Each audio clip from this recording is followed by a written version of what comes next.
Relasi pada tabel merupakan relasi atau hubungan antara tabel yang satu dengan yang lainnya pada suatu database.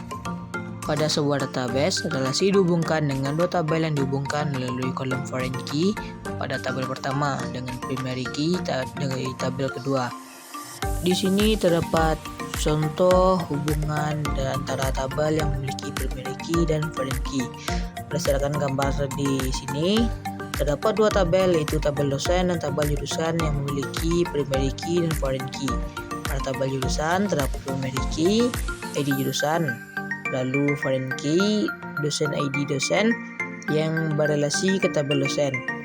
Sedangkan isi dari foreign key dosen ID dosen adalah ID dosen pada tabel dosen. Foreign key yang ada pada tabel jurusan digunakan untuk menghubungkan tabel dosen dengan tabel jurusan.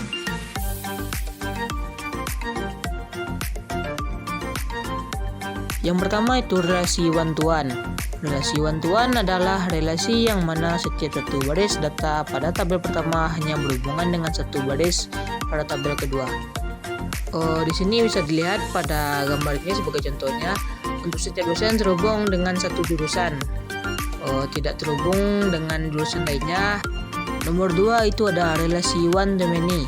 Relasi one to many adalah relasi yang mana setiap satu baris data pada tabel pertama berhubungan dengan lebih dari satu baris pada tabel kedua.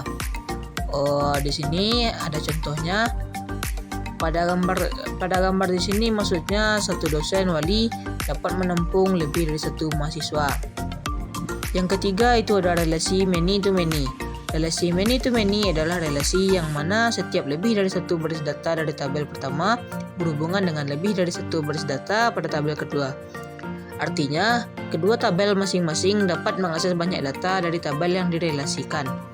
Dalam hal ini, relasi many to many akan menghasilkan tabel ketiga sebagai perantara tabel ke-1 dan tabel kedua sebagai tempat untuk menyimpan foreign key dari masing-masing tabel. Ini ada contohnya, bisa dilihat. Setiap di satu mahasiswa bisa terhubung ke dua mata kuliah, dan satu mata kuliah bisa terhubung ke dua mahasiswa.